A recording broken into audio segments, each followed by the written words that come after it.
The Rusted Anchor was roaring that night, the kind of Marine hangout where old deployment stories mixed with the scent of metal and spilled beer.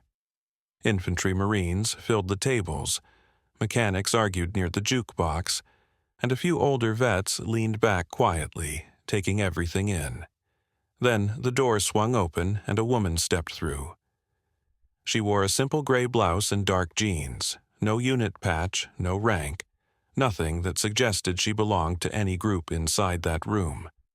To most of the Marines, she just looked like a civilian who'd wandered in without meaning to. Heads turned. A few guys chuckled under their breath.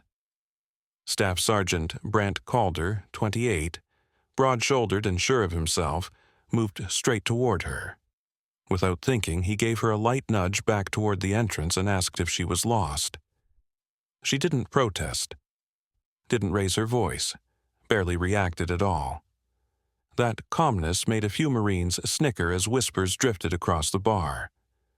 But before the tension could grow, an older Marine behind Calder suddenly dropped to the floor, choking so hard his face shifted toward blue. The whole room froze, and the quiet woman stepped forward with a steadiness that silenced everyone instantly. Before anything else, the narrator chimed in. Make sure to subscribe to Major Tom's Tales so you never miss these true stories of courage, and let us know in the comments where you're watching from tonight. Lieutenant Commander Mara Kellen had never cared for loud places, but she'd promised an old Marine friend she would stop by the Rusted Anchor while she was in Redwood Haven, so she slipped in without trying to draw attention. At 33, with 4 combat tours behind her, she had learned how to enter any room without shifting the air around her. Tonight, she looked like any regular person. Gray blouse, dark jeans, no ribbons, no rank, no hint that she had once worked in helicopters filled with dust, blood, and desperate hands. Nothing showed the long nights she still carried inside her, those dim hours lit only by headlamps where she fought to save just one more heartbeat. Most Marines saw only what stood in front of them, and to them she was nobody special. Mara moved slowly, scanning the bar the same way she used to scan alleyways overseas. Exits first, then faces, then tension. Her mind did it without effort by now. The Rusted Anchor pulsed with noise, confidence, laughter, and liquor as she stepped fully inside. A few Marines noticed her. Most ignored her. Sergeant Finn DeVore, 24, leaned toward his buddies with a teasing grin. Looks like someone's lost, he joked, and they laughed lightly. They didn't think she meant trouble. They just assumed she didn't belong. Corporal Jace Morrow, only 21 and new to nights like this, didn't laugh. He watched her closely. Something about the way she stood, shoulders relaxed, eyes steady, hands still, made him uneasy. She didn't move like the nervous civilians who usually wandered into Marine bars. She looked too composed. Then there was Staff Sergeant Calder. At 28, he had earned respect through deployments and leadership, carrying himself like a man ready to fix problems as soon as he saw them. But sometimes that confidence tilted into arrogance after a few drinks. When he noticed Mara, irritation flashed across his face. To him, she seemed like someone pretending she belonged among real Marines, and he didn't like that. Not in what he considered his bar. He walked toward her with heavy steps, believing he was protecting his space, unaware he was stepping right into a moment he'd remember for the rest of his life. Mara didn't notice him first. Her focus had already shifted to the far corner where a large, older man sat alone. Master Gunnery Sergeant Elias Grizzly Rennick, 69, retired. A legend in every sense. Marines spoke his name with a mix of pride and fear. He had survived places younger Marines only heard about. Tonight, he sat coughing in a way Mara instantly recognized as wrong. Tonight, he sat alone, rubbing the back of his throat and coughing in a way that immediately set off alarms in Mara's mind. She didn't stare or panic, didn't interrupt anyone, just watched him with the same quiet precision a field surgeon uses to track details others never notice. The shade of his skin, the strain in his neck, the way each breath snagged. She recognized danger long before the rest of the room did. But before she could move, Brant Calder stepped right into her path, squaring his shoulders and projecting his voice across half the bar. "You lost, ma'am." Mara met his stare with calm, steady eyes. No fear, no irritation, just silence. She wasn't looking for conflict or attention. She only wanted to reach the older man in the corner before his situation worsened. But the atmosphere was already shifting, and she could feel it. The Marines saw only a quiet woman in civilian clothes, completely unaware that she was the one person present who already understood someone's life was slipping toward danger. Calder didn't back off. Her calm expression only pushed him to press harder. He stepped closer, firm-voiced, trying to usher her back toward the door. "You really shouldn't be in here. This is a Marine bar, not a tourist stop." Mara kept her tone level. "I'm fine here, Sergeant." That single word, Sergeant, made him blink in surprise. Civilians rarely recognized rank, let alone used it so precisely. It threw him off for only a moment, though pride often muffles common sense. Others around them began to notice the exchange. Sergeant Finn Davor leaned over the bar with a grin. "Maybe she wandered out of the museum. They close early." Laughter followed. Another Marine added, "Probably looking for a Marine boyfriend. Wrong night for that."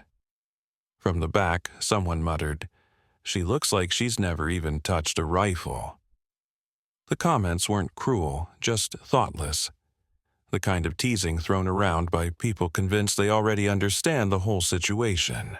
Mara didn't react or flinch. She simply nodded once. "I'll only be a minute. I'm meeting someone."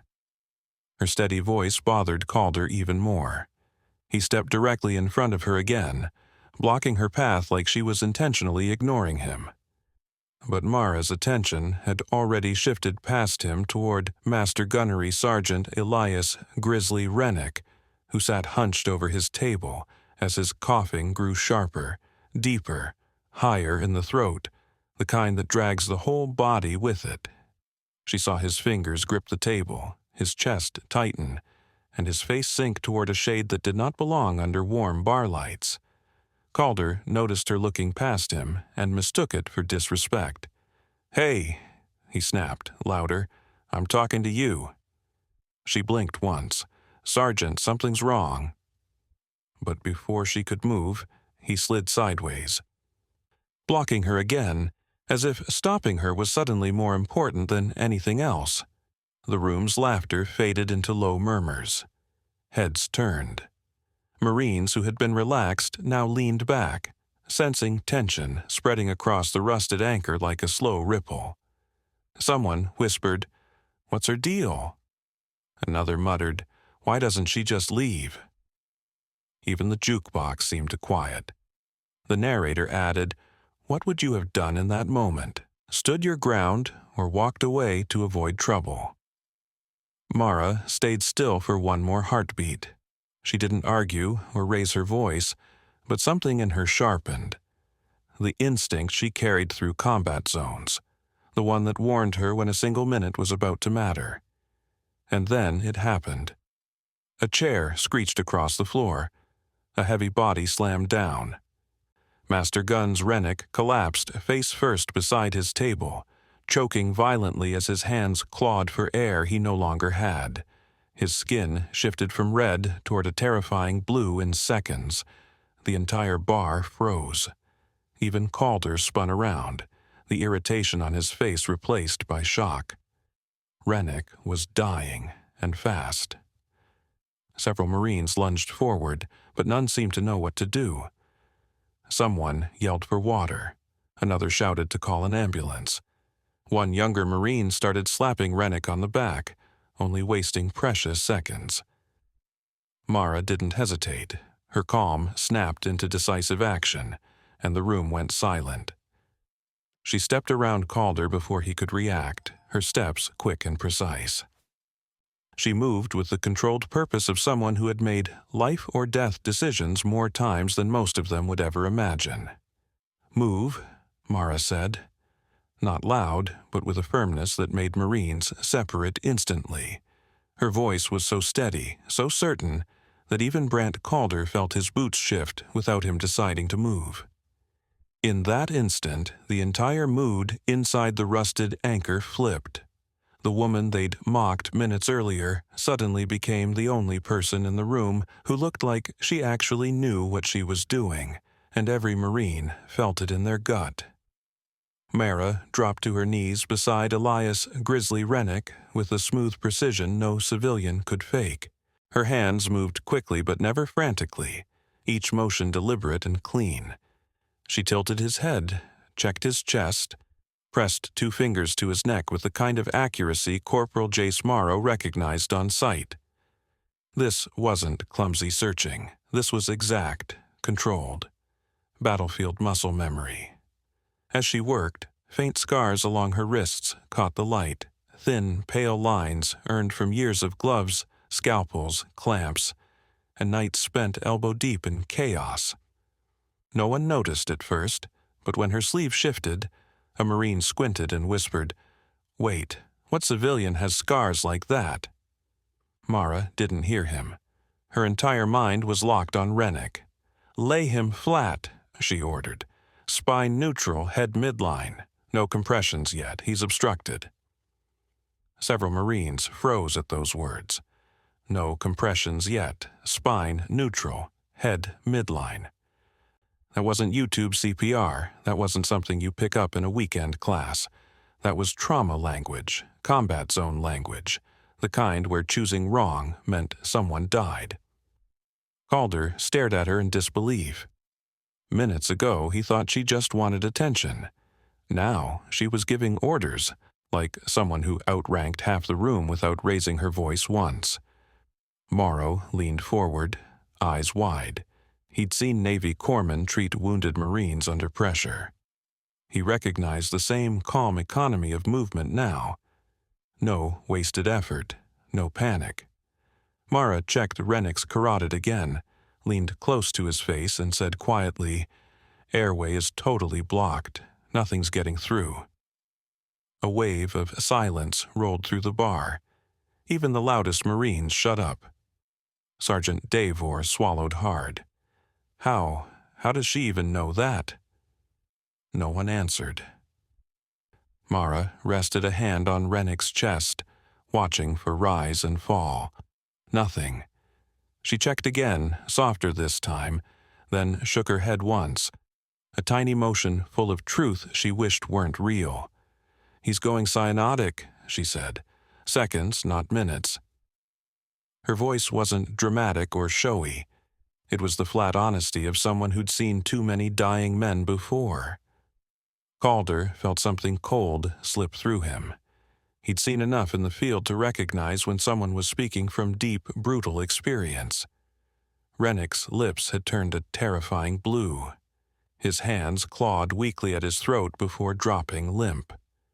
Mara planted both palms on the floor and leaned over him. "Clear space. I need room. Back up." Marines obeyed instantly. Even Calder moved, not because she shouted, she didn't, but because something in her presence carried authority stronger than rank. Someone whispered from the back, "She sounds like she's done this under fire." Davor nodded. "Yeah, she really does." Mara extended one hand. "I need a knife." The whole room froze. "A knife?" Morrow looked around in panic. "Why a knife? What is she doing?" Even Calder felt his stomach twist. He'd seen improvised procedures in combat zones, but never in a bar, and never from someone he didn't understand. Mara didn't wait for their confusion to settle. "Knife," she repeated, calm as steel. "And whiskey now." Her voice cut straight through panic, no fear, no hesitation. A bartender scrambled in a drawer and tossed a folding knife. A Marine shoved a bottle of whiskey across the floor. Mara caught both with steady, controlled hands. Marines stared, wide-eyed. Is she serious? What the hell is she about to do? Who is she? Calder stepped closer, not to interfere this time, but because he genuinely couldn't comprehend what he was witnessing. Moments ago, he'd shoved her like she was nobody. Now he stood frozen, watching someone who clearly was not who he thought she was. Mara opened the knife, poured whiskey along the blade, then placed her fingers on Rennick's neck, searching for a landmark only trained medics knew to find. Mara's breath hitched. She wasn't guessing. She wasn't uncertain. She was preparing for a surgical airway in the middle of a Marine bar. And every single Marine realized the same truth at the same moment. This woman was nothing like what they assumed. Not even close.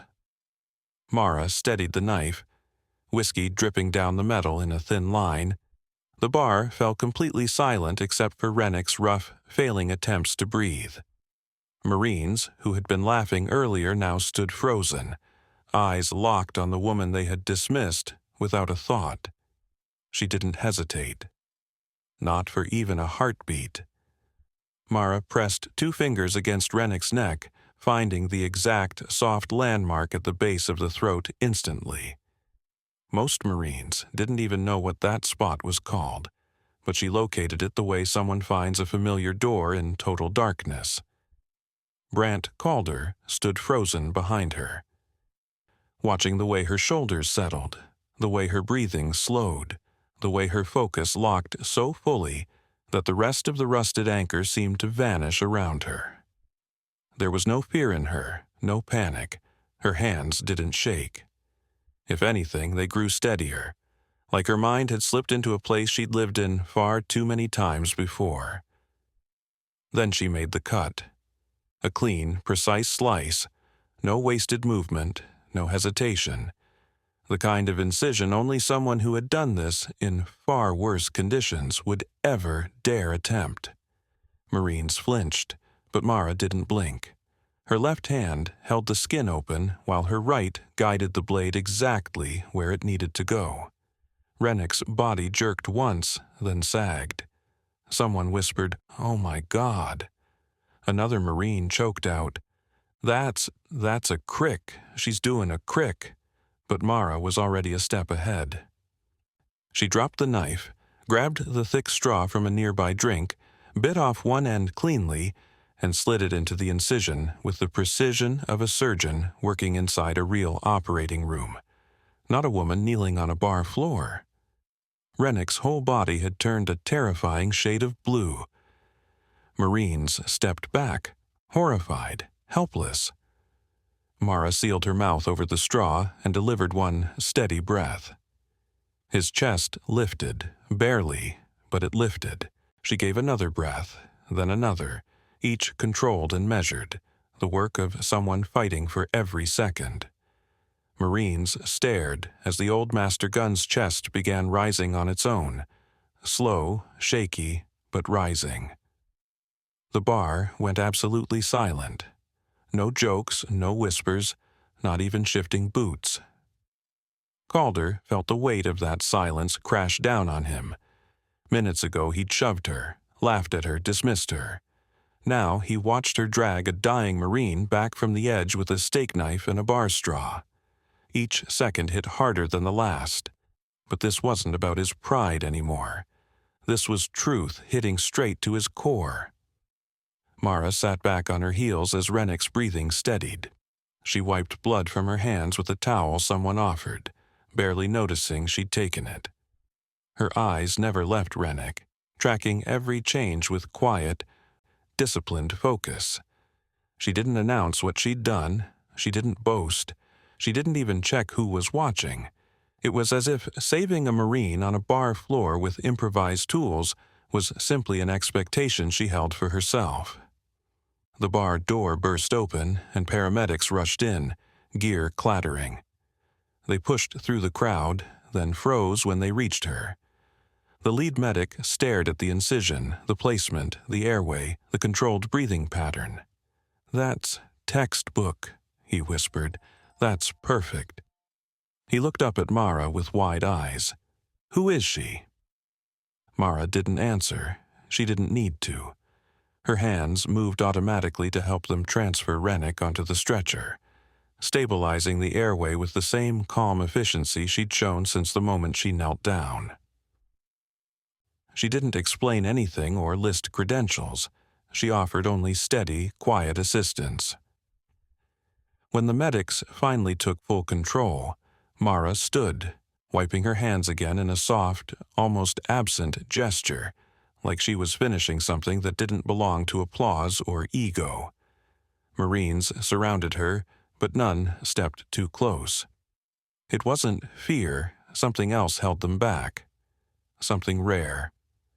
They looked at her the way you look at someone who has lived through things ordinary people can't even picture. Calder swallowed hard, unable to form a single word. He'd approached her like she was some lost civilian, and now he couldn't even bring himself to meet her eyes. Mara didn't look at him or anyone else. She wasn't waiting for gratitude or attention.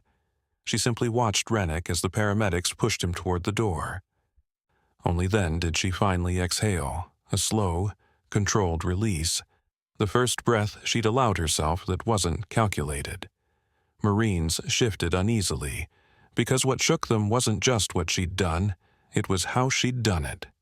With that calm, that mastery, that quiet power that needed no rank, no uniform, no permission. She had walked in like a stranger. Now, every Marine in the rusted anchor felt exactly who she was.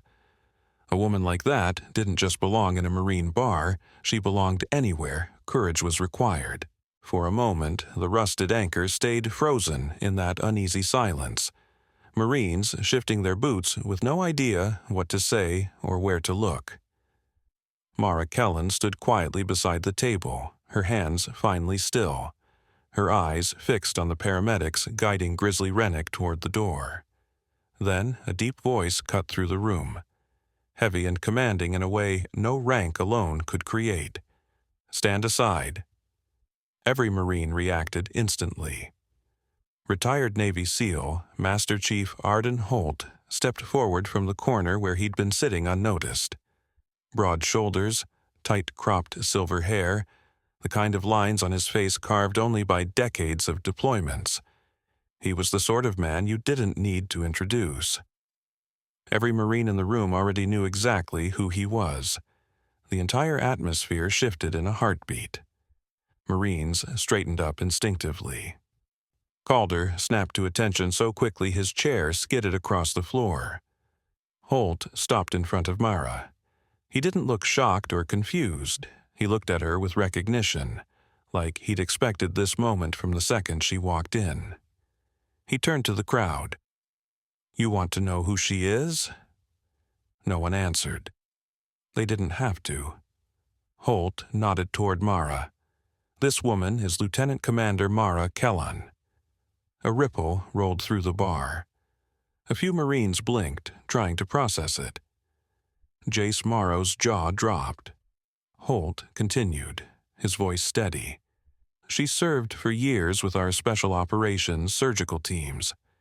She's performed more than 200 battlefield surgeries under fire, under rotor wash, in caves and blown-out trucks, anywhere you'd never want to be." The bar went silent. "She's treated Rangers, Marines, SEALs, recon teams, anyone still bleeding and still breathing, and in joint command circles." Holt paused, staring directly at Brant Calder. "She's known as the surgeon who refuses to lose a patient." Calder's eyes widened, then dropped. Every word hit him like a punch to the chest. He had shoved her, mocked her, tried to force out the one person who had just saved a Marine legend with nothing but skill and quiet certainty. Holt looked back at Mara, his voice softening. "I've seen what you do, ma'am, and so have a lot of men who are still alive because of you." Mara didn't react, No pride, no smile. Just a small nod, as if she were accepting responsibility rather than praise. The bar went silent in a way Marines rarely achieve. Not drunken silence, not awkward silence, but the silence that happens when truth drops so heavy the whole room has to absorb it. For the first time they saw her clearly, not a civilian, not a stranger, not some woman in the wrong place, but Lieutenant Commander Mara Kellen, the quiet force who once again refused to lose a patient right in front of them. Master Chief Holt didn't hesitate. He stepped in front of her, planted his boots firmly, and raised his hand in a sharp, formal salute, not casual, not polite, but a full salute from a man whose respect meant something. The entire bar stopped breathing. A retired SEAL Master Chief, an icon, was saluting the woman they had mocked minutes earlier. Marines straightened instinctively. Some stood taller. Some swallowed hard. Others exchanged stunned looks, unsure whether to salute too or just stand frozen and watch. They had never witnessed anything like this inside the rusted anchor. Mara didn't expect it. She blinked once, surprised, then returned the salute slowly and quietly, almost hesitant, like she didn't think any of this was necessary. When she lowered her hand, Holt gave her a nod filled with genuine respect. Behind them, the paramedics wheeled Grizzly Rennick toward the exit. The old Marine's face was bruised and pale, but when he saw Mara, he managed to lift one trembling hand off the gurney. Not quite a full salute, lacking the strength, but close enough. A silent gesture of thanks from a man who'd lived through more battlefields than most Marines in that room ever would. Mara stepped toward Grizzly Rennick and placed her hand gently over his as he tried to speak, though the paramedics urged him to save his air. He still managed a faint smile before they rolled him away, and as Rennick disappeared through the door, the entire rusted anchor stayed frozen. No one lifted a drink, no one cracked a joke, no one even shifted their weight. Brant Calder stepped forward like a man wading through something heavy, his earlier sharpness gone. "Ma'am," he whispered, voice cracking. I'm sorry." Mara met his eyes with steady gentleness. No anger, no resentment, no lecture. She simply shook her head once. "I only did what anyone should do," she said softly. But everyone in that bar knew the truth. Almost no one else on earth could have done what she just did. The silence that followed felt carved into the wood itself, pressed into the walls, etched into the memory of every Marine standing there. Sergeant Finn DeVore, who had joked about her wandering in from a museum, stood so stiffly it looked like breathing hurt. Corporal Jace Morrow, who had watched her cautiously from the beginning, now looked at her with something close to awe. One by one, Marines stepped aside as she walked through the room. Not because she demanded it, not because she asked, but because respect opened the path for her. They moved with the same instinct they'd show for a decorated general or a fallen brother being carried home. Mara didn't speed up or slow down. She didn't straighten her posture or lower her gaze. She just moved quietly, exactly as she had entered. But now every pair of eyes followed her with a completely different understanding. When she reached the door, she paused for a moment, looking back, at the Marines who had mocked her minutes earlier, at the ones frozen in shock, at the ones who had just learned a lesson they'd never forget. There was no judgment in her expression, only calm acceptance. Then she stepped outside into the cool night air, leaving behind a bar full of Marines who would talk about this night for the rest of their lives, the night they learned what real strength actually looks like. Mara didn't wait for gratitude or applause. She walked out of the rusted anchor the same way she had walked in, quiet, steady, almost invisible. No triumphant smile, no moment of pride, no attention drawn to herself. The door closed behind her with a soft thud, and the silence she left behind lingered long after she was gone. Inside, the Marines stood for several seconds trying to process what they had witnessed. A woman they mocked and dismissed had saved a Marine legend on the floor of their own bar. Not with equipment, not with time, but with calm mastery forged in places far harsher than anything inside those walls. 2 days later, the owner of the rusted anchor printed a still frame from the security camera. Mara kneeling over Rennick, hands steady, posture locked in unwavering focus. He framed it and hung it on the wall beside the photos of Marine heroes honored there for decades. No one questioned it. No one argued. The picture simply belonged. That same evening, Staff Sergeant Calder came back to the bar. He stood in front of the framed image for a long time, jaw tight, remembering the moment he had shoved her, convinced she didn't belong. When a group of younger Marines came in and asked who the woman in the photo was, Brant Calder told them the truth. He didn't soften any part of it. He explained exactly how wrong he had been, how he judged her without knowing a single thing about her, and how she ended up being the only reason a Marine legend was still alive. In the days that followed, the story spread quietly through the barracks. No one exaggerated it. No one added drama. They didn't need to. The truth carried more weight than any embellishment ever could. The narrator reflects, "Real strength isn't loud. It doesn't come from swagger or muscle. It doesn't demand attention or announce itself. Real strength shows up when pressure hits, when hands must stay steady, when fear has to be shoved aside so someone else gets another chance at life." Mara Kellen never asked for respect that night. She simply earned it. And the message is simple and true. Real strength is quiet competence, the kind that doesn't need to shout to be felt. Some people serve loudly, stacking medals and stories. But many others move through the world silently, carrying experience, scars, and memories no one ever sees. They're in grocery store aisles, at gas stations, in crowded bars. Quiet professionals who never ask for recognition. Lieutenant Commander Mara Kellen is one of them, and so are countless others who have saved lives, carried burdens, and stood firm in moments that would break most people. This story is a reminder that heroes aren't always the ones who speak the loudest. Sometimes they're the ones you overlook until the moment their courage changes everything. If you enjoyed this story, make sure to subscribe to Major Tom's Tales. These stories keep courage alive for generations to come.